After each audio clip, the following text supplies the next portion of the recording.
1 Timóteo, capítulo 1, versículo 18, diz o texto: esta é a admoestação que faço a você, meu filho Timóteo, segundo as profecias que anteriormente foram feitas a seu respeito, que, firmado nelas, você combata o bom combate, mantendo a fé e a boa consciência, porque alguns, tendo rejeitado a boa consciência, vieram a naufragar na fé. Entre esses estão Himeneu e Alexandre, os quais entreguei a Satanás para serem castigados, a fim de que aprendam a não blasfemar. Vamos orar, você pode curvar sua cabeça, fechar os seus olhos. Pai, te louvamos e te agradecemos pela oportunidade, mais uma oportunidade que o Senhor nos concede, de estarmos na Tua casa, Senhor. Se aqui estamos, é porque a Tua boa mão nos trouxe em paz, nos deu saúde, prosperidade, é por isso que estamos aqui, ó Deus. Obrigado, queremos ouvir a Tua palavra nesta noite, fala conosco, ministra ao nosso coração o Teu desejo, a Tua vontade sobre nós, e que possamos obedientemente cumprir tudo que Tu tens reservado para cada um de nós. Em nome de Jesus nós oramos e que todos digam amém. Você pode tomar o seu lugar.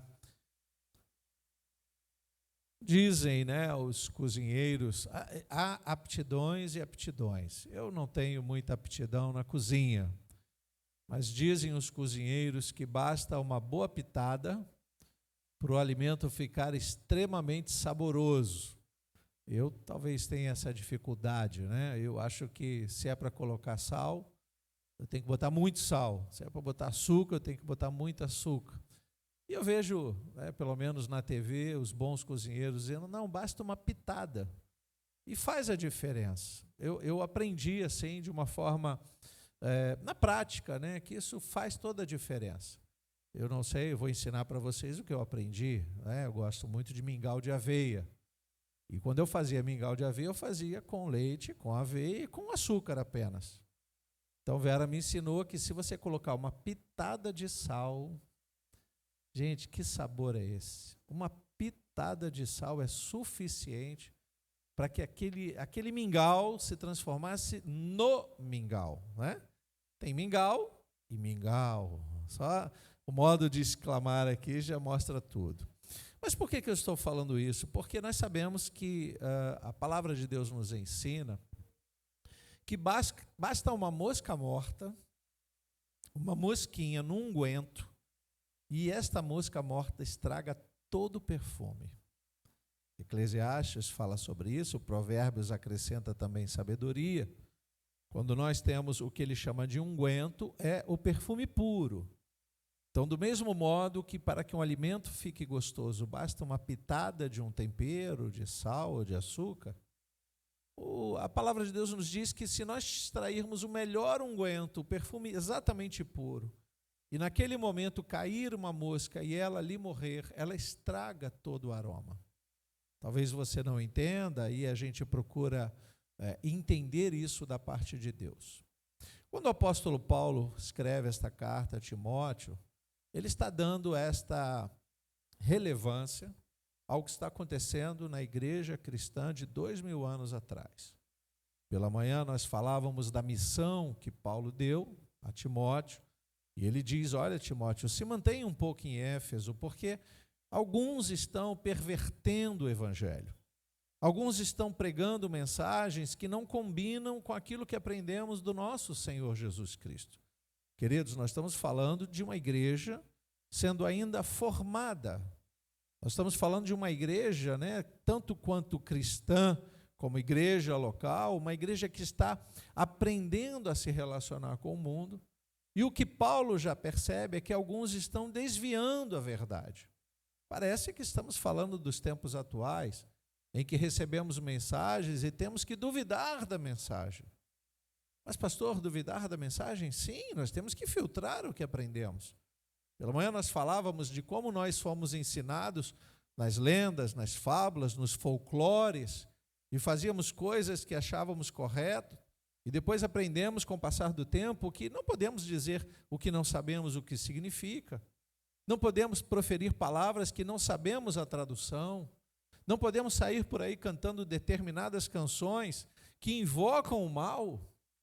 Isso a gente aprende com o tempo, mas fomos ensinados assim durante muitos anos.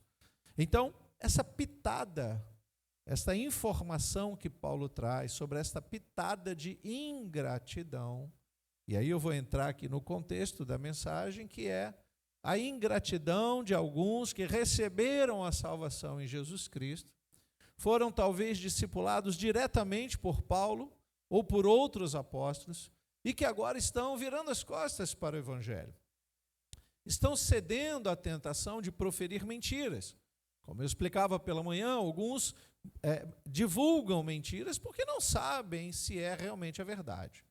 Isto é um erro, não é? Não é um crime, diria eu, planejado. Não é um crime premeditado, mas foi iludido e propagou a mentira. É algo culposo. Eu assumi a culpa quando eu transferi algo que não era verdade. Então veja que nós estamos começando a elaborar um pensamento de tal maneira que devemos ter mais atenção quanto às coisas que falamos e também às coisas que ouvimos. Timóteo está verdadeiramente preocupado agora, porque Paulo chama a atenção dele, e ele é um jovem pastor e precisa resistir ao seu tempo. O que acontecia no tempo de Timóteo é muito semelhante ao que vemos hoje. Nós temos inúmeras igrejas, inúmeras ramificações do Evangelho que proferem uma palavra da verdade. Graças a Deus, entramos em muitas igrejas em que a palavra de Deus é pregada, e ali podemos nos alimentar, e ali podemos permitir que o Espírito Santo trabalhe em nós, mas também corremos o grave erro, o grave risco de entrarmos num lugar que atribuímos ser um lugar da verdade e ouvirmos mentiras, ouvirmos filosofia, pensamentos humanos, que não transformam, queridos. O que nos transforma é a verdade, conforme João diz em 8,32. Eu conheço ou conhecerei a verdade. E essa verdade há de me transformar, se ela entrar no meu coração como a verdade. Veja que nós estamos falando de uma possibilidade que não é remota, porque esta carta nós podemos colocar aí uns 2000 anos, desde que Paulo identifica essas heresias, falsos mestres. Ele dá a Timóteo essa percepção de que ele precisa combater isso. E como é que se combate uma heresia? Pregando a verdade. Aqui a preocupação não está em divulgar quem é necessariamente, apesar do apóstolo Paulo ter se referido a pelo menos 2 nomes aqui que estão fazendo o que não devem, o que estão verdadeiramente se colocando contra o evangelho da verdade, que é Himeneu e Alexandre. Ele cita 2 nomes. Mas esses 2 nomes já foram, segundo o próprio Paulo, entregues a Satanás. Em que sentido? Nós vamos ver isso aqui. A preocupação de Timóteo não é necessariamente identificar quem, mas o que está sendo dito. Nós estamos vivendo esse tempo estranho, eu diria um tempo estranho, essa modernidade que faz com que a comunicação seja muito rápida e há muita facilidade em colocarmos o nome das pessoas em voga, né? Nós identificamos alguém que fez algo errado e logo esse alguém já é conhecido pelo mundo todo. Todos já sabem o nome, mas a questão não é necessariamente aquela pessoa que faz, mas o que ela faz. Quando nós identificamos alguém que faz algo ruim, um malfeitor, por exemplo, todos já sabem o nome. Ficaram famosos aqueles que fugiram lá do presídio de segurança máxima. Se aqueles homens deram tanto trabalho à justiça, sendo eles aprisionados num lugar de segurança máxima, que dirá os lugares que não têm a menor segurança? Veja que eles ficaram, entre aspas, famosos. Mas o que deveria ser combatido não é necessariamente a pessoa, e sim o que eles fizeram. Melhorar a segurança em todos os estados, em todas as penitenciárias, delegacias, etc. Se aprofundar onde está o erro. Como é que eles conseguiram fugir? E ao invés de focarmos na situação, nós focávamos nas pessoas. Exaltamos os personagens. E Paulo está exatamente fazendo o contrário. Timóteo, você sim deve tomar cuidado com Himeneu e Alexandre. Mas antes que você conheça ou reconheça eles, a preocupação está naquilo que eles estão pregando. Pela manhã nós falávamos das fábulas, né? O que são fábulas senão histórias inverídicas, não são verdades, são fantasiosas, como o nome já diz, fabulosas, que encantam as pessoas. No Evangelho não é diferente, queridos. Nós estamos vivendo tempos em que a palavra pura de Deus não tem sido pregada nos púlpitos, em muitos púlpitos, lamentavelmente, muitos púlpitos. Corremos o risco de ter isso aqui ou em qualquer lugar. Quando nós não somos devidamente dirigidos pelo Espírito Santo, o que vai valer é o pensamento humano, a estratégia do homem, o modo de conduzir a igreja. Isso está acontecendo nos últimos dias. O apóstolo Paulo nunca foi tão atual nos nossos dias, nunca foi tão presente, quando ele chama a nossa atenção, e agora estamos no posicionamento de Timóteo. Nós precisamos combater as heresias antes mesmo de identificar quem são os hereges. Porque a gente tem essa mania, como eu disse, a rede social diz, olha, fulano falou isso, isso, isso, então vamos queimar o fulano. Vamos, como diz o termo atual, vamos cancelar fulano. Mas antes que pensemos naquela personalidade, vamos pensar no erro que está sendo dito. E como nós podemos combater a mentira, se não com a verdade? Como nós podemos apregoar um evangelho que realmente salva, se nós não temos a preocupação de identificar a verdade? Queridos, estamos vivendo tempos tão difíceis, em que o crente não lê Bíblia. Não lê Bíblia. E eu não estou falando de você ou de alguém que você conheça. Eu estou falando de uma forma geral, o crente não lê Bíblia. O crente tem uma preocupação gigantesca em ter tantos diplomas nas suas paredes, que vão ficar nesse tempo, mas a palavra de Deus que ele deveria conhecer a fundo, ele não tem preocupação alguma. Justamente a palavra que vai conduzi-lo ao reino eterno, isso não é interessante para ele. Como nós conversamos com crentes que conhecem a escalação de time, sabe o nome dos políticos, sabe de muitas coisas, mas da palavra de Deus ele não sabe quase nada. E não é por falta de instrução.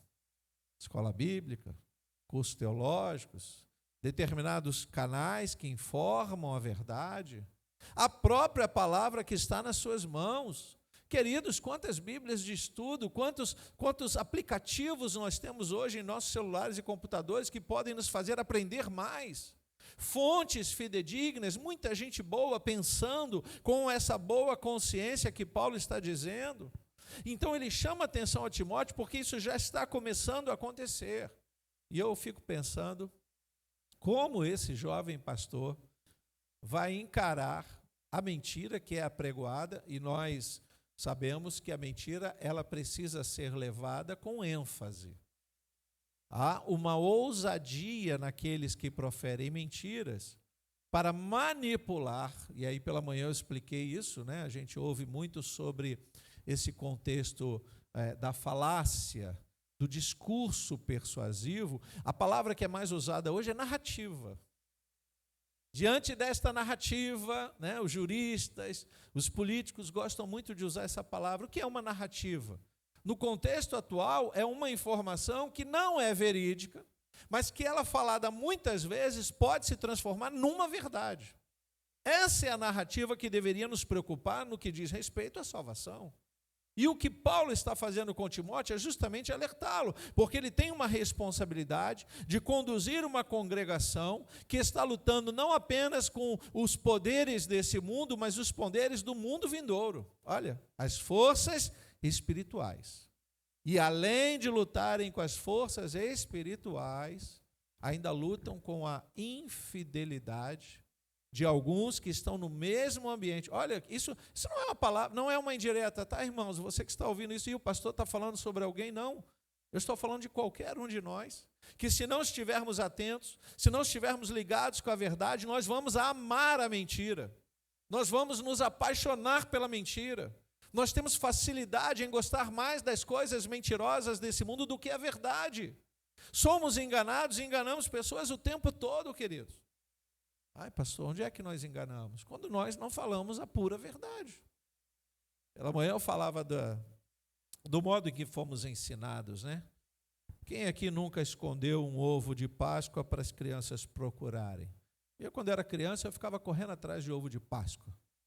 O meu cunhado, que congregou conosco, né, que já está na glória, nos braços do Pai, que Deus o tem em bom lugar, ele era o pai da família. Então ele chegava, comprava aqueles ovinhos, escondia nas árvores e colocava a criançada tudo para procurar. Fomos ensinados a acreditar que aquilo era uma Páscoa. Ok, vindo de alguém que não tem intimidade com o Evangelho, isso é passível.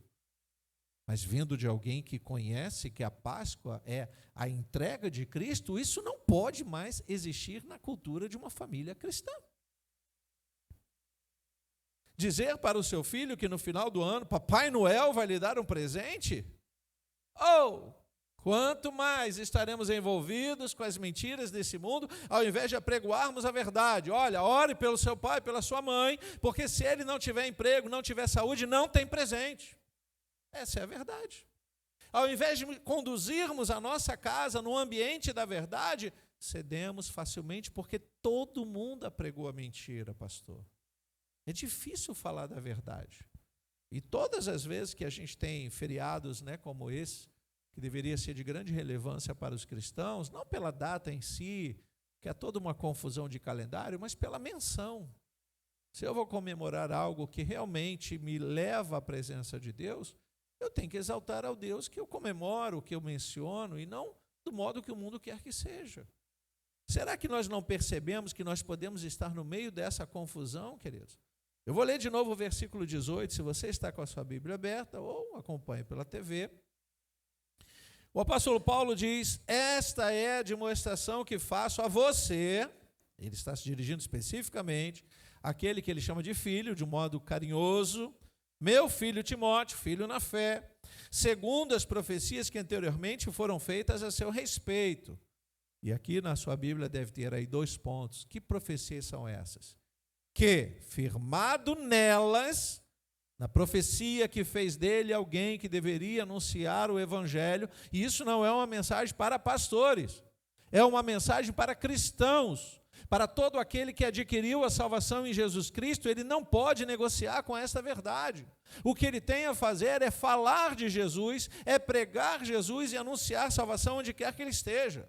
Esta é a nossa missão. Do mesmo modo que Paulo faz, firmado nelas, nessas profecias que levantaram Timóteo como um pastor, você combata o bom combate. Que combate é esse, pastor? Pela manhã eu expliquei que esse combate é o combate do amor que nós devemos ter por aqueles que se desviam da verdade. Devemos continuar amando, mas com todo cuidado.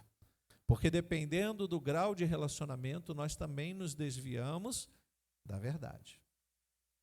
Sabe aquele que vai ao caminho, encontra alguém se desviando por atalhos, e ele deve estar ali apenas para informar: olha, você está indo para o lugar errado.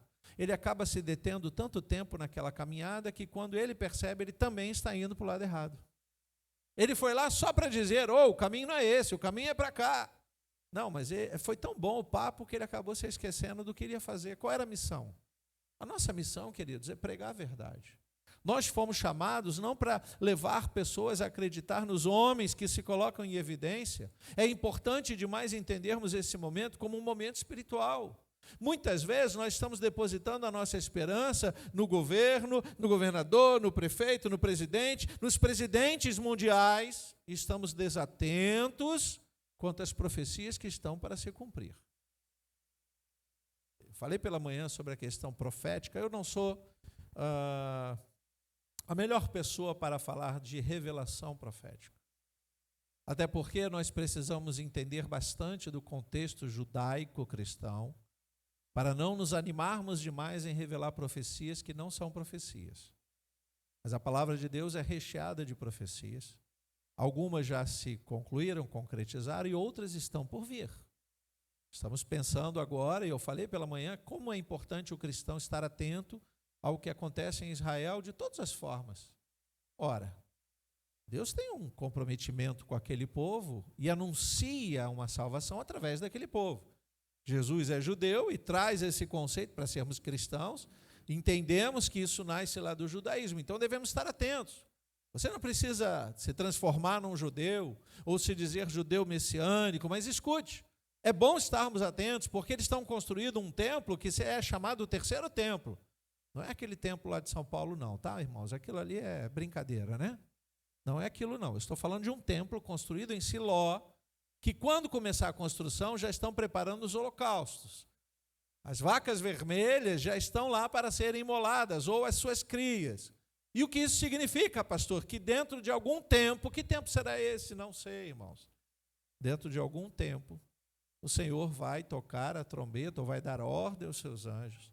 E nós que estamos do lado de cá, desatentos, animados com as coisas desse mundo, podemos ficar para trás. Esta é a preocupação que está no coração do apóstolo Paulo, pensando na congregação de Timóteo, em Timóteo e naqueles que se opõem ao evangelho da verdade.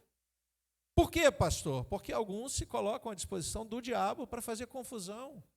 É impressionante como nós nos divertimos de alguma forma assistindo vídeos de crentes que deveriam pregar a verdade, estão sendo motivo de chacota, pregando inverdades, fazendo graça para alcançar seguidores. É isso que está acontecendo? É exatamente isso. Aqueles que deveriam atrair para Cristo estão atraindo para eles. É impressionante, irmãos, como nós estamos vivendo um tempo de total desatenção. Olha o versículo 19, quando diz assim: mantendo a fé, é a recomendação que ele dá ao filho, como ele chama Timóteo, mantendo a fé e a boa consciência, porque alguns, tendo rejeitado a boa consciência, vieram a naufragar na fé. Misericórdia. Aqui está um pastor jovem, Timóteo, uma jovem igreja, podemos chamar assim, não estamos falando de um cristianismo de 2000 anos, combatendo uma velha conhecida de todos nós, a filha do diabo, a mentira. E ele precisa identificar não apenas aqueles que falam, para poder combatê-los, mas antes que ele se preocupe em quem está falando a mentira, devemos identificar qual é a mentira que está sendo dita. Antes que eu me preocupe qual é a denominação, qual é o pastor, de quem o pastor Jarbas está falando, não importa de quem. O que importa é o quanto você conhece a verdade, que faz com que você seja liberto para combater a verdade. Não é só se sentir salvo e balançar os ombros para aqueles que estão indo para o inferno. É se preocupar em amor e fazer a exortação em amor também, queridos. A igreja está muito inerte. Sabe o que é viver na inércia? Eu estou salvo, é tão bom ir domingo para a igreja, glória a Deus, aleluia. Mas e aqueles que estão indo para o inferno porque estão sendo conduzidos pelas mentiras? O que me chama a atenção aqui nesse trecho da carta é quando o apóstolo Paulo, por 2 vezes, ele fala da boa consciência. Ele diz que deve manter a fé e a boa consciência, porque quando se rejeita a boa consciência, se naufraga na fé. Aí você entende porque muitos que um dia estão dando glória a Deus, no outro dia estão longe de Deus. E é difícil resgatá-los, viu? É uma missão tanto quanto difícil. É mais fácil pescar no mar do mundo do que você pescar alguém que já conhece o que é a isca.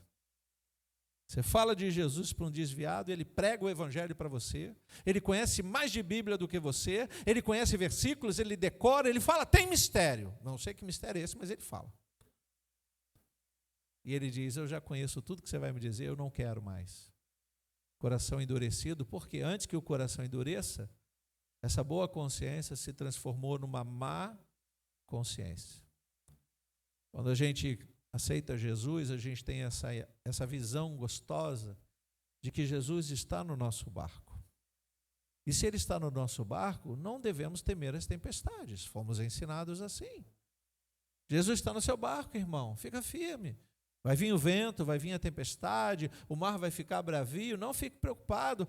E se virar o barco, você vai andar sobre as águas. Essa é a mensagem que pregamos. Mas por que então, pastor, o crente que um dia tem Jesus no barco, no outro dia o barco dele afunda? Porque ele mesmo convidou Jesus para sair do barco, dizendo: deixa comigo que eu resolvo. Ele mesmo não viveu uma dependência de Deus. Ele mesmo não criou um vínculo com a igreja, com a comunhão, com o evangelho, com a palavra que liberta. E um dia ele era muito crente e um dia ele não era mais crente. O barco afunda, irmãos. O que faz então um crente naufragar na fé? Acabamos de dizer, uma má consciência. Ele recebeu tantas informações. Eu vejo um espírito de confusão muito grande neste mundo, sabe? E mais do que um espírito de confusão, é um espírito de preguiça. Porque o espírito de confusão no mundo, o mundo é esse caos mesmo. Uma hora fulano é flamenguista, na outra hora é vascaíno. Você conhece isso? Eu estou usando o exemplo do futebol para não falar de política. Mas uma hora ele é da igreja, uma hora ele é contra a igreja. Uma hora ele quer se aproveitar da igreja, uma hora ele quer a igreja bem longe. Uma hora ele dá glória a Deus, uma hora ele não quer nem olhar para crente. Esse é o espírito de confusão que a gente vive. Isso está por todo lado. Agora, na igreja, isso preocupa. Quando um crente não sabe discernir o que é uma relação cultural e entra para esses sinais que nós estamos vendo de pessoas que querem ver o fogo descer, o cordeiro imolado, a arca entrando, a menorá dentro da igreja, todos esses sinais que não competem aos cristãos, não competem a nós, queridos. Os nossos sinais já foram revelados. Ou você crê no evangelho da salvação, ou você não crê em nada. Ou você crê que ao terceiro dia Jesus ressuscitou, ou você vai fazer viagens a Israel para procurar o túmulo. E tem muito crente pensando assim, esperando a arqueologia, a ciência, esperando uma confirmação. Viu? Acharam a arca, é isso mesmo. Acharam a arca de Noé, o esqueleto da arca. Eu não preciso achar esqueleto de arca. Eu creio que Deus olhou para este mundo, queridos, e disse basta, mas quando olhou para Noé, disse: eu posso resgatar a humanidade. E aqui estamos nós. A maior prova do amor de Deus é a nossa existência. Não precisamos de mais provas, diga glória a Deus por isso. A primeira resposta já está aí no versículo 19: rejeitaram a boa consciência. Por quê? Porque deram ouvidos aos espíritos enganadores. Eu dei a dica pela manhã como funciona. O crente tem, eu vou falar daquilo que a gente sabe, né?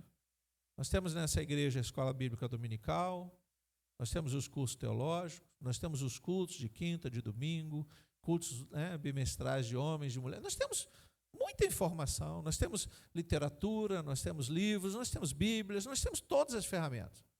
Aí o crente com preguiça de investir na salvação, ele liga a TV e coloca lá na Canção Nova. Eu gosto tanto da palavra desse padre. Pastor, o senhor já viu esse padre falando? Se eu tivesse tempo para ouvir padre falando, eu não seria crente, irmãos. Tem alguma coisa errada acontecendo com o evangelho.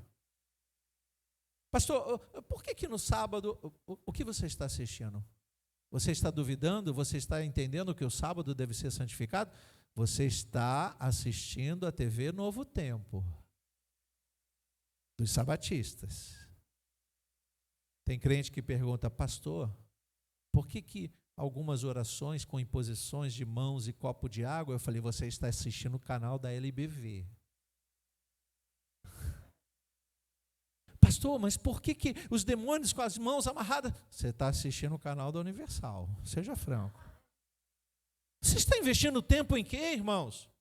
Pelo amor de Deus, desliga a TV, desliga a internet, vai para a palavra de Deus, estude, unja a sua cabeça com óleo santo da unção de Deus, jejue e ore. Estude a palavra e a palavra vai libertar você dessas coisas. Você vai identificar, e não adianta ficar falando de quem é que faz algo errado. Eu citei nomes para você ter uma ideia. Mas espera aí, isso pode estar sendo pregado aqui, ó. Ih, pastor Jaba pregou uma heresia. Se você estiver ligado com a verdade, você vai identificar se há uma heresia. Mas e se não tiver? Eu gosto tanto da mensagem do pastor Jarbas. Tudo que ele fala é verdade. Para aqueles que não conhecem a verdade, até uma mentira pode ser uma verdade. Esse perigo está em nós.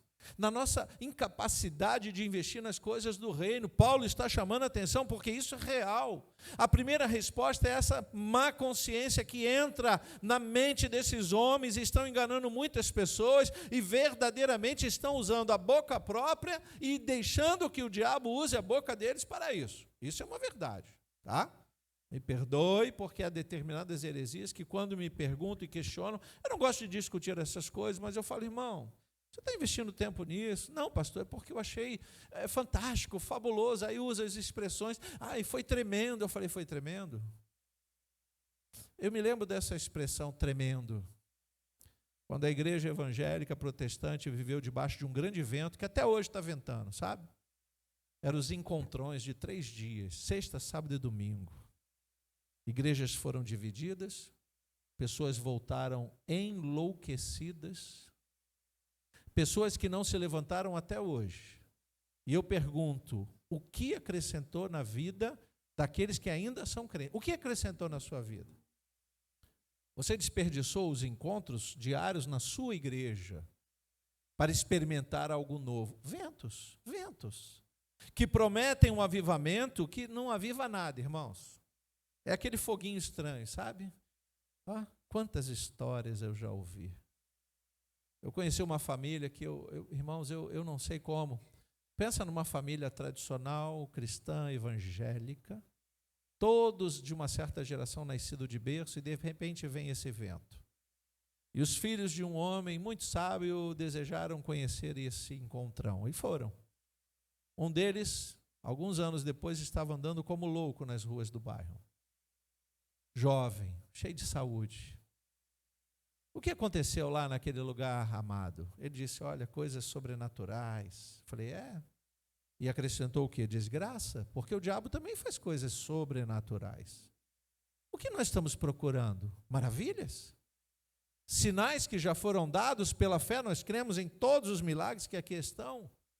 Nós estamos falando de uma igreja, queridos, e quando eu falo de igreja, estou falando da igreja de diversas denominações que está tão fraca na fé, que ela desacredita dos milagres.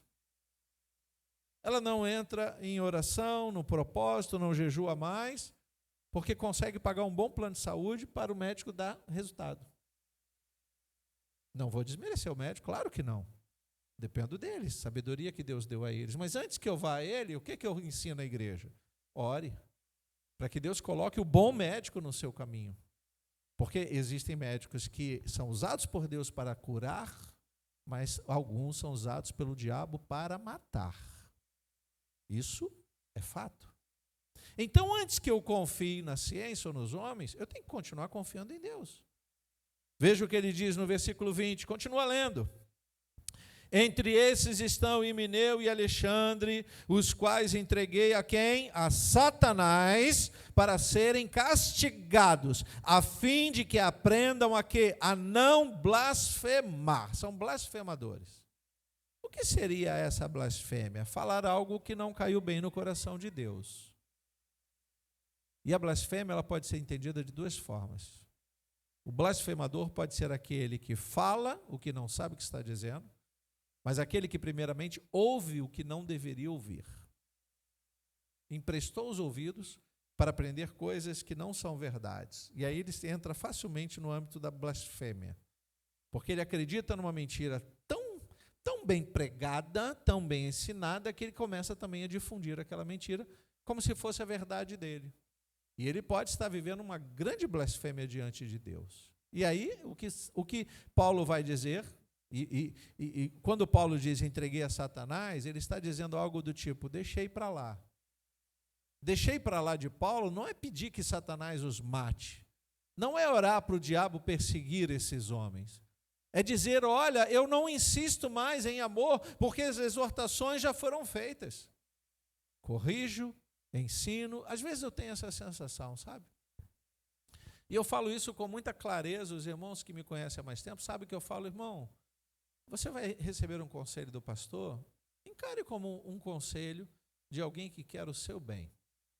Porque de que adianta tantos gabinetes, tantos assuntos e tantos diálogos para o proveito bom da sua vida, quando você vira as costas e diz, vou fazer tudo diferente. Há momentos que o coração do pastor também se esfria, irmãos.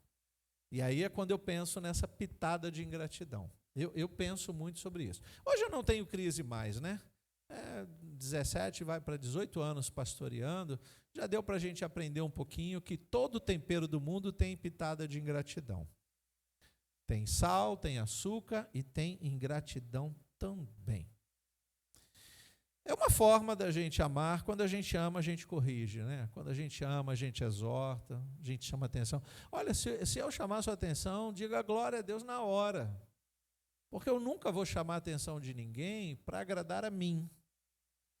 Eu penso no que Deus vai gostar ou não daquilo que você tem feito para poder chamar a sua atenção. Irmão, não faça isso. Irmão, olha a sua rede social. Como isso tem sido uma questão séria, sabe? Eu não sou um pastor de ficar na rede social. Eu tenho uma rede social lá que eu nem sei qual foi a última postagem que eu fiz. Às vezes, a Vera posta lá uma foto e diz, você nem curtiu? Eu falei, meu amor, sabe quanto tempo faz que eu não abro o Facebook? Eu não olho essas coisas. Eu entro, aí curto, aí vejo algumas postagens de irmãos. Eu falei, para que eu entrei? Esse irmão está se vestindo assim? Essa irmã está assim? Jesus! Era melhor não ter visto. Aí eu chamo em amor, tá, irmãos? Oi, tudo bem, queridão, queridona, amado, amada, vamos conversar no gabinete? Vamos, pastor. Então, isso aqui é você? Não, pastor, estou perguntando se é você. Porque pode ser uma fake news, né? Pode ser alguém que maquiou, não tem isso? Tecnologia, né? Não, é verdade. Aí o pastor tem que chamar a atenção. O pastor não me ama, mas é claro que eu amo. Se eu não amasse, eu já teria entregue a Satanás. Eu teria feito como Paulo fez. Deixa para lá, quer viver assim, viva. Não posso, queridos. Eu não consigo pregar uma mensagem para massagear o seu coração se você estiver errado. Eu vou ter que continuar exortando, para que essa pitada de ingratidão não estrague todo o tempero da igreja. E o tempero da igreja, sabe o que é o tempero dessa igreja? É aquela sensação que a gente tem, da gente, sabe, em viagem, você comer muitas coisas, comidas gostosas, gordurosas e coisas maravilhosas. Queridos, eu tenho uma coisa comigo, quando eu viajo, eu vou para um restaurante, vou para um hotel, eu não como arroz com feijão. Porque isso eu como todo dia na minha casa, eu só como o que não presta, tudo que está lá brilhando, colorido, depois eu passo mal. Aí eu sinto saudade do quê? Do arroz com feijão. Meu amor, faz um arroz com feijão, vai. Eu não aguento mais essas coisas esquisitas. O mundo está assim, irmãos, oferecendo coisas esquisitas. E o resultado disso? Paulo vai dizer na segunda carta a Timóteo, se você abrir aí a sua Bíblia, capítulo 2, olha o resultado que foi exatamente o que se esperava. Olha aí, capítulo 2, 2 Timóteo, capítulo 2, versículos 14 em diante, diz assim: relembre a todas essas coisas, dando testemunho solene diante de Deus, para que evitem brigas, porque o espírito de confusão já está espalhado, a respeito de palavras, pois isso não serve para nada, a não ser para prejudicar os ouvintes. Procure apresentar-se a Deus. Aí ele se dirige a Timóteo e diz, Timóteo, você tem que ser aprovado como obreiro que não tem de que se envergonhar, que maneja bem a palavra da verdade. Você pode entender de ciência, de história, de matemática, de português, do que você quiser, mas o mais importante é você entender da palavra da verdade que conduzirá você ao reino de Deus. Louvado seja o Senhor. Se não for assim, você está indo para o lugar errado. Versículo 16. Evite igualmente os falatórios inúteis e profanos, pois os que se entregam a isso avançarão cada vez mais na impiedade, ou seja, vão deixando de ser cristãos para serem ímpios. Além disso, a linguagem deles corrói, olha o que ele diz, irmãos, corrói como? Você tem medo de falar essa palavra? Não tem não, né? Corrói como? Câncer. Porque a minha avó não permitia que a gente falava isso dentro de casa. A minha avó tinha isso. Não, fala essa palavra aqui não. Cruz incrédulo, vixe Maria. Era o jeito dela. Fazia lá os sinais dela. Não fala esse negócio, está repreendido. Não, querido, isso é uma realidade. Trazendo para o mundo espiritual, isso aqui que Paulo está dizendo é que é como se não tivesse cura, tá? Se o câncer até hoje não tem cura, no tempo de Paulo, na tradução, ele está dizendo, essa linguagem deles corrói como uma doença que não tem cura. Aí ele vai dizer, entre esses estão Himeneu e Fileto. Depois ele vai citar aquele Alexandre, que estava lá sendo citado antes, que se desviaram da verdade, dizendo que a ressurreição já aconteceu. Que ressurreição é essa? Não é de Cristo. Ressurreição da igreja, os mortos que se levantariam. Eles estão pregando coisas que eles não conhecem, e estão pervertendo alguns em sua fé. É isso que acontece. É exatamente isso que acontece. Puxa, pastor, então eu não preciso guardar o sábado? Eu acho que você tem que guardar todos os dias. Nós estamos num culto de domingo e louvamos a Deus, toda a história vai convergir na ideia de que num domingo nosso Jesus ressuscitou.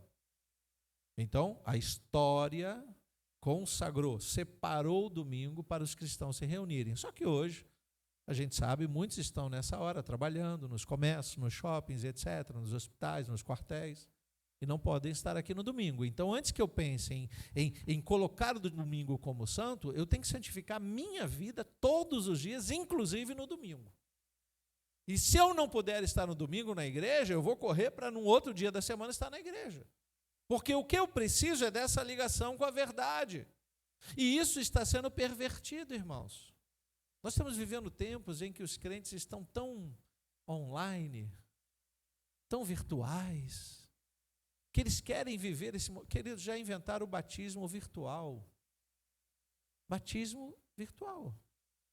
Determinada igreja faz a inscrição. Você tem um copo com água? Tem. Joga na sua cabeça, daqui eu estou orando. Está ligado? Está ligado, está tudo certo. Ceia, você pode pedir pelo correio, se você quiser. Tem igreja que manda ceia pelo correio. Espero que você não coma pão mofado, né? Porque dependendo do tempo que o correio vai levar. Se você comprar no Mercado Livre é mais rápido. Se você comprar na Shopee, pode levar mais tempo. Disso eu entendo. Cuidado, irmãos. Nós estamos vivendo um tempo de muita confusão para uma igreja que já deveria viver a paz de Cristo há muito tempo. São 2000 anos de história, de verdade sendo pregadas. Como Deus mostra isso? Continua lendo o versículo 19, vai dizer assim, ó. Entretanto, o firme fundamento de Deus permanece, tendo este selo. Qual é o selo? O Senhor conhece os que lhe pertencem. E mais, afaste-se da injustiça todo aquele que professa o nome do Senhor. Porque não combina dizer que é crente e compactuar com mentiras. Não combina dizer que espera o céu se abrindo para ver Jesus e ter medo de morrer. Não combina você dizer glória, glória, aleluia, quando tudo vai bem, na hora do sufoco, você nem na igreja quer estar. Isso está acontecendo com muita facilidade, irmãos. Ai, pastor, eu não vou na igreja essa semana não, porque estou numa luta. Então vamos juntos lutar. Eu vou ter um soldado aguerrido, um soldado com desejo de lutar, porque se eu esperar só aqueles que estão na bonança, eu acho que ninguém vem mais. Ou você acha que eu também não tenho lutas? Então, o que importava realmente para Paulo era seguir com a mensagem, combatendo esse bom combate, evitando esses falatórios inúteis. A gente vê, meu Deus, tem crente discutindo por cada coisa na internet, irmãos.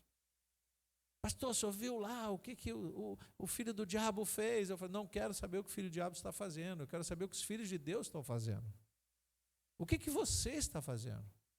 O quanto você está se ocupando com as coisas de Deus? O quanto você faz uma leitura da palavra de Deus devocional de verdade? O quanto você separa um tempo para ler a palavra descompromissado? A gente tem uma leitura bíblica anual maravilhoso, mas o quanto você lê um versículo e fica tentando ouvir de Deus o que aquele versículo está te dizendo? A pura verdade está diante de você, irmãos. Não podemos entrar nesse espírito de preguiça, jamais, jamais, jamais.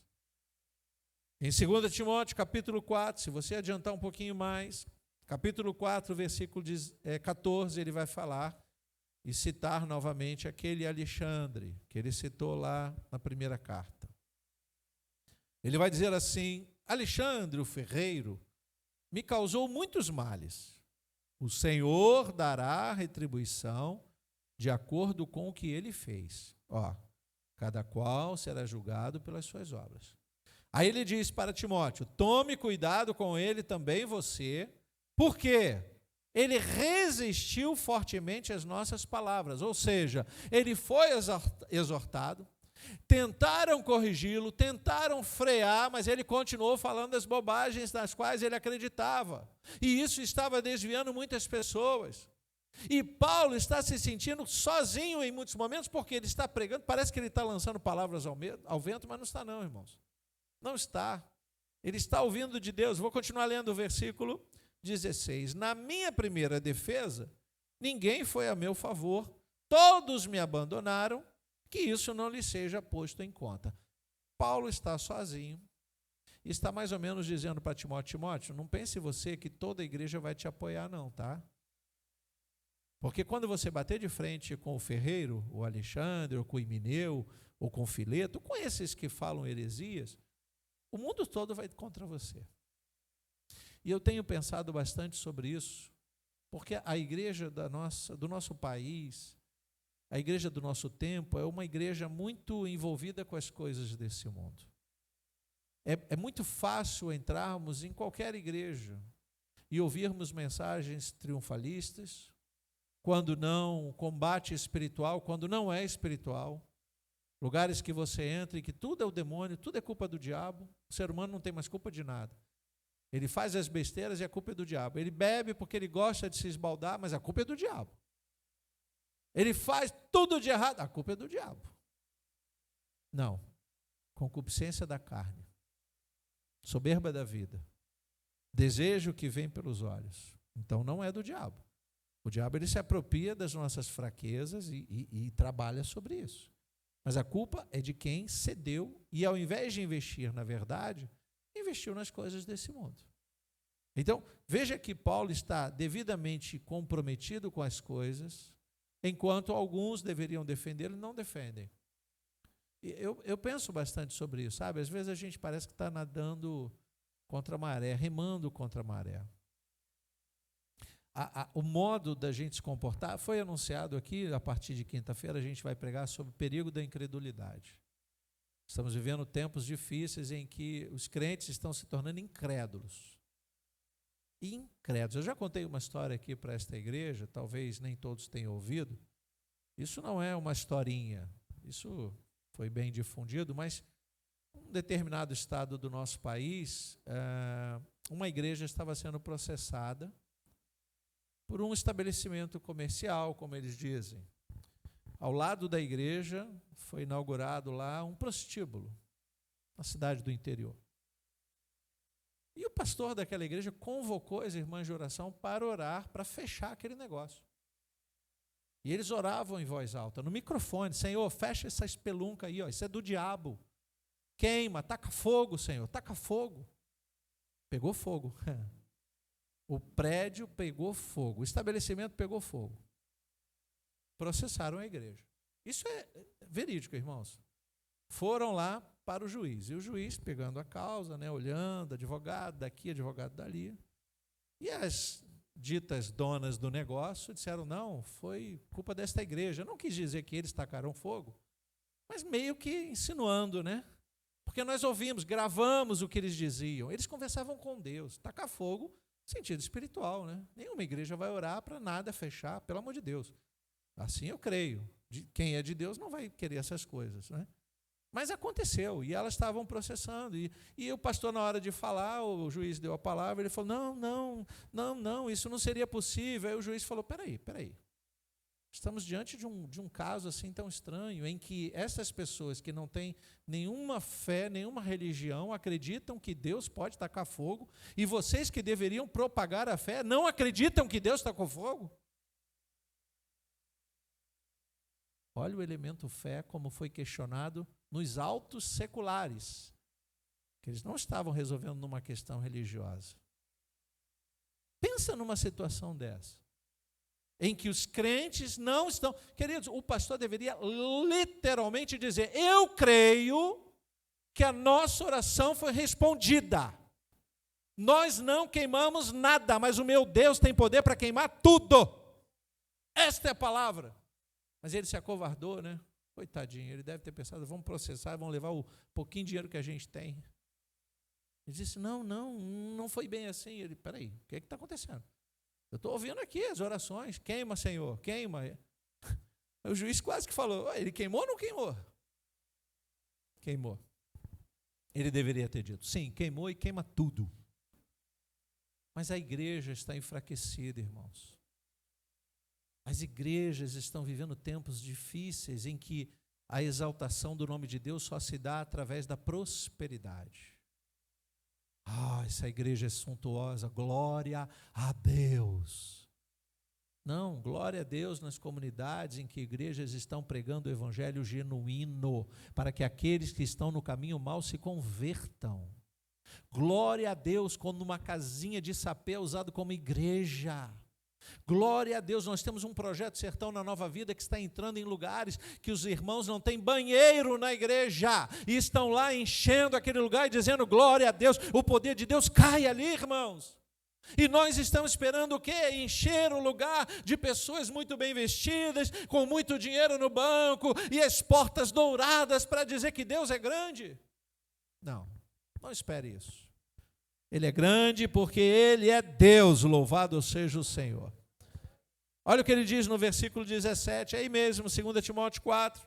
Mas o Senhor esteve ao meu lado e me revestiu de forças para que através de mim a pregação fosse plenamente cumprida e todos os gentios a ouvissem. E fui libertado da boca do leão, louvado seja Deus. É isso aí. O pensamento de Paulo é trazer essa mesma fé, esse mesmo combate a Timóteo, e ele tem que fazer isso com a igreja, irmãos. Ele não tem que ficar pregando o triunfalismo desses dias, ou dizendo a quem somos, servimos a quem. Nós não servimos a ninguém, a não ser o nosso Deus. Vamos parar com essa coisa, viu?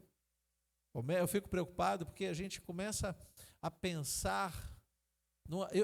Eu tenho pouco tempo de vida, sabe? Assim, não estou morrendo não, calma. Eu tenho poucos anos de vivência. Não tenho nem 60 ainda. Quando chegar lá, eu vou ser o primeiro a tirar o cartãozinho para estacionar na vaga do idoso, já falei isso. Eu não tenho nem 60 anos. Mas desde que o mundo é mundo, a igreja que coloca esperança nos homens desse tempo, elas se decepcionam. Temos que ter um posicionamento para as coisas do bem, isso é fato. Estamos nos aproximando de um ambiente, em que a igreja vai ser acharcada pelos políticos. Nada contra, porque eles representam o povo. Eu não sou a favor de que eles me representem. Inclusive, esses dias um irmãozinho nosso falou assim, pastor, sábado eu não posso ajudar aqui não, porque eu vou acompanhar uma pessoa e ele vai fazer lá uma propaganda do que ele pretende fazer se for eleito. Aí eu falei, você vai num comício político, uma reunião política? Tudo bem, Deus te abençoe, pode ir. Aí eu perguntei, mas mal lhe pergunte, onde vai ser esse evento político? Ele disse, numa igreja. Eu falei, numa igreja? O pastor emprestou o espaço, vai ser no templo. E o candidato tal vem, o outro que já é eleito vem, e vem não sei quem do partido. Eu falei, mas dentro da igreja? Ele disse, Eu virei para ele e falei, você vai num ambiente de prostituição. Não é uma igreja. Me perdoe, irmãos. Não é uma igreja. Você pode falar isso em qualquer lugar. Alugue um clube, alugue um teatro, faça o seu comício. É importante esse movimento político no nosso país, mas não dentro da igreja. Posso ouvir um amém se você concorda? Tem alguma coisa acontecendo, irmãos. Tem alguma coisa acontecendo. A nossa esperança é o Senhor, a nossa fé está no Senhor, é o Senhor que vai resgatar a igreja, não são os homens desse tempo. E por mais que a gente tenha dificuldade de combater o bom combate, que é isso que está acontecendo, o Senhor vai ser exaltado em todas as coisas. É o Senhor que merece toda a honra, toda a glória e todo louvor. Eu posso ouvir um amém? A carta aos Hebreus, capítulo 10, versículo 31, tem um verso assim tão importante que diz: Horrível coisa é cair nas mãos do Deus vivo. Olha aí. É como se o escritor dissesse: ai daquele que tentar atrapalhar a obra do Senhor. Eu falei isso pela manhã sobre essa questão que tem ocupado um pouco os noticiários e o ambiente político, né, sobre a proibição de ler a Bíblia nos atos solenes públicos. Eu disse, pensando comigo, eu disse: olha, eles deveriam se ocupar com outras coisas. Porque a nossa Constituição está baseada na Bíblia. As leis do nosso país estão baseadas na Bíblia. Então a Bíblia está acima de uma religião. Ela deveria ser vista como o livro que representa a maioria dos brasileiros. Espíritas kardecistas leem a Bíblia. Católicos, apostólicos, romanos ou brasileira ou etc. leem a Bíblia. Católicos ortodoxos leem a Bíblia. Judeus messiânicos leem a Bíblia. Testemunha de Jeová, adventista do sétimo dia, protestantes do calvinismo, do arminianismo, todos leem a Bíblia. Fomos ensinados pela cultura dos judeus a muitas coisas que praticamos hoje. Então a Bíblia não deveria ser vista como instrumento de uma religião ou de uma fé, mas sim um livro que nos transmite proximidade com o Criador. Esses políticos que estão pensando nisso, eu dou para eles esse versículo. Horrível coisa é cair nas mãos do Deus vivo. Porque nós estamos vivendo tempos difíceis, viu? O que restava a Paulo? Apenas guardar a provisão. Versículo 18, aí mesmo dando sequência, diz: o Senhor me livrará também de toda obra maligna e me levará salvo para o seu reino celestial. A Ele a glória para todos sempre. Amém. Paulo está exortando Timóteo a fazer o que ele mesmo fez. Deixa para lá. Pregue a verdade. Exorte aqueles que estão no caminho errado em amor. Exorte uma, duas, quantas vezes necessário for. Mas se eles não quiserem ouvir e tiverem comichão nos ouvidos, largue-os de lado. Para não usar o que o Paulo usou, né? Eu entreguei para Satanás. Às vezes, queridos, eu tenho essa sensação, sabe? Nas minhas experiências ministeriais, eu tenho essa sensação de que algumas pessoas, por elas mesmas, elas se entregam a Satanás. Quando a exortação é feita e quando os ouvidos doem, ficam com coceira nos ouvidos, né? Eles se esbaldam, eles se afastam de uma exortação legítima, verdadeira. E eu não entro em crise não, sabe? Ah, pastor, eu vou procurar outra igreja.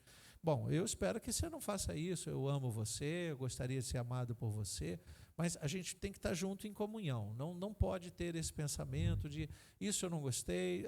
Tem tanta coisa que a gente não gosta na vida e a gente engole. Você gosta de imposto de renda? Não, né? E você deixa de pagar ou deixa de fazer? Não. Então não é questão de gostar, é questão de obediência, de visão, é questão de seguir o rumo. Então não há perfeição. Essa igreja não é perfeita. Espero que um dia todos nós estejamos perfeitos diante de Deus, mas ela não vai ser perfeita nunca. Pode trocar o pastor, pode trocar o ministério, troque todos os diáconos. Uma vez eu ouvi uma pessoa falando do diácono há muitos anos. Ah, mas aquele diácono. Falei, o que você quer, irmã? Troca esse diácono. Falei, é mais fácil trocar você, irmã. Como assim troca o diácono? Só porque você bateu de frente com ele ou ele te respondeu? Ele é uma pessoa, você também é. Vamos resolver isso, vamos conversar. Não, eu não quero falar com esse diácono. Tá bom, irmã, tá bom. Passou um tempo, ela precisou que servisse a ceia para ela. Quem eu mandei? Vamos ver se é cristã mesmo, vamos ver se perdoou, né? Graças a Deus deu tudo certo. Graças a Deus. Poderia não ter dado, né? Antes da gente ler o último versículo, eu vou contar uma história. Certa vez, alguém bateu na porta do outro alguém e pediu um pouco de pão. Apesar de ser um estranho, ele foi bem atendido. O pão foi dado e também água fresca. No outro dia, lá estava aquele cidadão de volta pedindo novamente pão e água fresca. Novamente ele foi atendido. E assim aconteceu por longos dias meses e anos. Num dia em que aquele servia, disse: fica mais um pouco, vamos conversar mais, prepararei uma grande festa, você é meu convidado de honra. Aquele que estava sendo servido se recusou e foi embora, sem dar muitos detalhes. Passou um tempo e ele volta com desejo de comer pão e beber água fresca. Então, de novo, aquele que oferecia o pão e a água achou uma boa oportunidade para festejar a volta daquele amigo que ele havia feito. Mesmo assim, o amigo entristeceu o coração daquele homem e decidiu se afastar. O homem que servia seguiu os passos daquele que era servido, que comia o pão e bebia água constantemente, e se deparou nele saciando as vontades da sua carne numa outra casa. Lá ele festejava e comia as sobremesas que eram oferecidas. O coração daquele homem endureceu. Ele fechou o coração. Ele voltou para casa triste e disse: se me procurar, eu não darei mais nada. E quando isso se espalhou no bairro, os vizinhos começaram a criticá-lo, dizendo: você não pode fazer isso. Ele disse: o pão é meu e a água é minha, e eu dou a quem eu quiser. Isso não é uma história verídica, mas se parece muito com fatos literais que nós podemos conhecer. Deus é o dono do pão e da água. Se um dia Ele desejar não nos dar mais, Ele não dará. Mas por que, pastor, Deus faria isso? Por essa pitada de ingratidão que os cristãos estão colocando na panela de Deus. Não permita que isso seja a sua vida. Amém? Quero ler os últimos versículos lá em 1 Timóteo, capítulo 1. Se você desejar, fique de pé. Leia na TV, peço que coloque na TV. 1 Timóteo, capítulo 1, versículo 12. Quando o apóstolo Paulo diz: dou graças a Cristo Jesus, nosso Senhor, que me fortaleceu e me considerou fiel, designando-me para o ministério. A mim, que no passado era blasfemo, perseguidor e insolente, mas alcancei misericórdia, pois fiz isso na ignorância, na incredulidade. Transbordou, porém, a graça de nosso Senhor com a fé e o amor que há em Cristo Jesus. Esta palavra é fiel e digna de toda aceitação, que Cristo Jesus veio ao mundo para salvar os pecadores, dos quais eu sou o principal. Mas por essa mesma razão me foi concedida misericórdia, para que em mim, que sou o principal pecador, Cristo Jesus pudesse mostrar a sua completa longanimidade e eu servisse de modelo para todos os que hão de crer nele para a vida eterna. Assim, ao Rei eterno, imortal, invisível, Deus único, honra e glória para todo sempre. Amém. Feche seus olhos, curva a sua cabeça. Louvado e engrandecido seja o teu santo nome, Senhor.